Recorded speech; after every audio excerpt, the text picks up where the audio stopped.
आज की top headlines कुछ इस प्रकार है।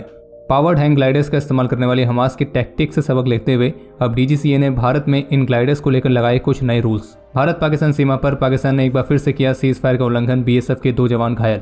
हमास के रॉकेट्स ने ही ली गाजा के सिविलियंस की जान। 1 साल में बनेंगे 24 LCA तेजस फाइटर्स। और पाकिस्तान की आबामेल मिसाइल का टेस्ट सफल या फेल।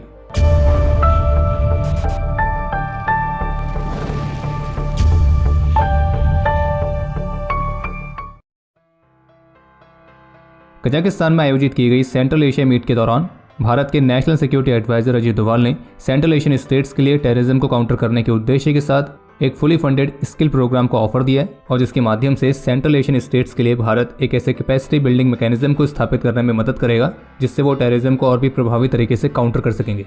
और बाकी इस मीटिंग के दौरान बिना BRI वाले इनिशिएटिव का नाम लिए NSA अजीत डोभाल का यह भी कहना था कि इस बात को सुनिश्चित किया जाना चाहिए कि जो कनेक्टिविटी वाले इनिशिएटिव्स हैं वो ट्रांसपेरेंट, कंसल्टेटिव और पार्टिसिपेटरी रहें। और इसके अलावा इन इनिशिएटिव्स में सभी देशों की क्षेत्रीय अखंडता और संप्रभुता को भी ध्यान में रखा जाना चाहिए। और आपको बता दें कि इस मीटिंग में जिन 5 सेंट्रल एशियन कंट्रीज ने पार्टिसिपेट किया था तो उनमें शामिल है कजाकिस्तान, किर्गिस्तान, तजाकिस्तान, उज्बेकिस्तान और तुर्कमेनिस्तान। और NSA अजीत डोभाल ने इन देशों के साइबर सिक्योरिटी एजेंसीज के प्रमुखों को स्ट्रेटेजिक साइबर एक्सपीरियंस के लिए भारत में इन्वाइट भी किया। बाकी इसके अलावा सोमवार को भारत और UK के बीच पहली 2+2 मीटिंग आयोजित की गई थी और इस मीटिंग के दौरान दोनों देशों के बीच कई सारे महत्वपूर्ण क्षेत्र जैसे कि counter terrorism, trade and investment, defence, critical and emerging technologies, civil aviation, health, energy culture और पीपल टू पीपल कनेक्ट, तो इन सभी महत्वपूर्ण क्षेत्रों में संभावित कोलैबोरेशंस को डिस्कस किया गया है।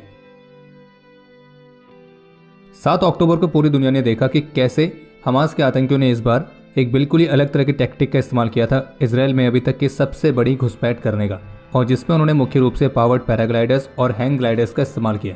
तो इसी घटना से सबक लेते हुए अब भारत में DGCA यानी कि directorate general of civil aviation, तो उन्होंने भारत में इसी तरह के पावर्ड हैंग ग्लाइडर्स के ऑपरेशंस के रिगार्डिंग कुछ नए रूल्स और रेगुलेशंस को इंप्लीमेंट किया है। और इन रिवाइज्ड रूल्स एंड रेगुलेशंस के मुताबिक भारत में किसी भी व्यक्ति को DGCA द्वारा अप्रूव्ड एग्जामिनर या फिर इंस्ट्रक्टर के प्रॉपर ऑथराइजेशन के बिना पावर्ड हैंग ग्लाइडर्स को ऑपरेट करना अलाउ नहीं है। यानी कि अगर भारत में इन पावर्ड हैंग ग्लाइडर्स का इस्तेमाल करना है तो उसके लिए पहले आपको DGCA द्वारा अप्रूव किए गए एग्जामिनर या फिर इंस्ट्रक्टर से एक प्रॉपर ऑथराइजेशन लाना पड़ेगा।